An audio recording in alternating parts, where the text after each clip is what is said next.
देखते रहिए भारत 10 न्यूज। खबर मैनपुरी से है। सपा राष्ट्रीय अध्यक्ष अखिलेश यादव आज मैनपुरी में निजी कार्यक्रम में शामिल होने को पहुंचे। इस दौरान अखिलेश यादव ने कहा कि किसान के गेहूं की खरीद नहीं हो रही है, किसान बाजार में गेहूं बेच रहा है। आजमगढ़ में कौन लड़ेगा, इस पर अखिलेश यादव बोले, जब तारीख आएगी तब चुनाव का फैसला होगा।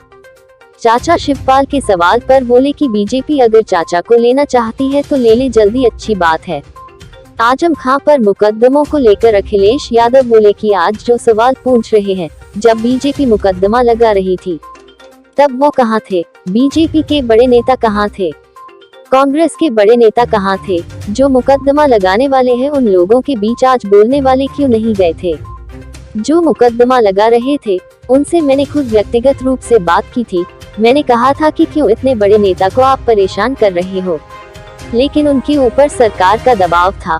पार्टी आजम खां से मिलने जा रही है, समय आएगा तो मैं भी जाऊंगा। समाजवादी पार्टी है आजम खां के साथ, इसमें क्या गलत है?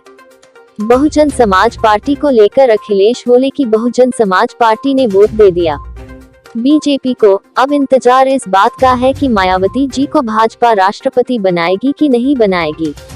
बुलडोजर को लेकर अखिलेश ने कहा कि मुख्यमंत्री अपनी जगह में अगर बुलडोजर चलाते हैं तो 100 करोड़, 120 करोड़, 200 करोड़ मुआवजा उठाते हैं। अगर गरीब पर बुलडोजर चलता है तो उस पर मुकदमा दर्ज हो जाता है। मैनपुरी से आमिर अली की रिपोर्ट।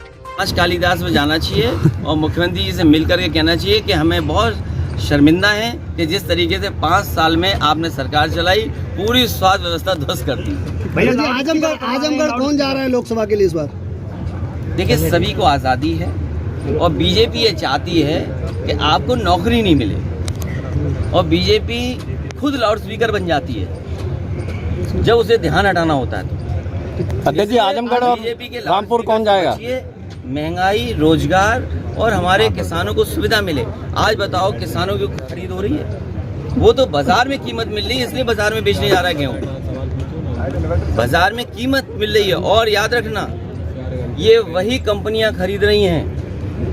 जब शहरों में आटा बिकेगा तो न जाने कितना मुनाफा कमाएंगे।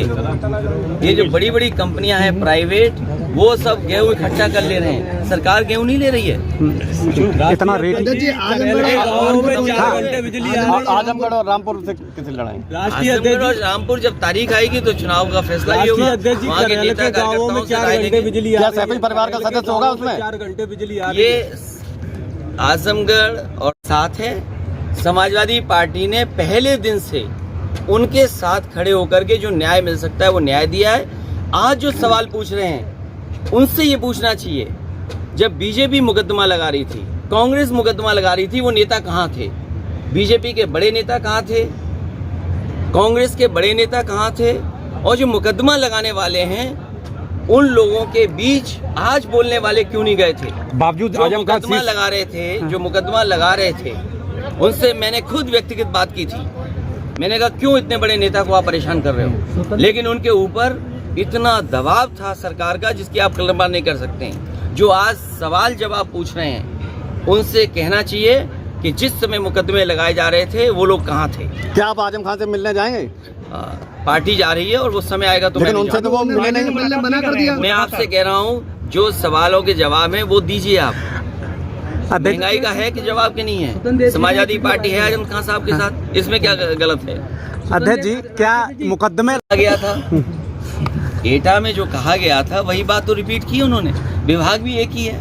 अध्यक्ष जी, जो चुनाव से पहले चाचा आपको आशीर्वाद देने आए और फिर अब आजम खान साहब को मिलने गए, उसके बाद जो स्टेटमेंट आए उसको लेकर क्या कहते हैं? अगर बीजेपी लेना चाहती है हमारे चाचा को तो अच्छी बात है, ले लें जल्दी। अरे चाचा को अगर बीजेपी लेना चाहती है तो देर क्यों कर रहे हैं?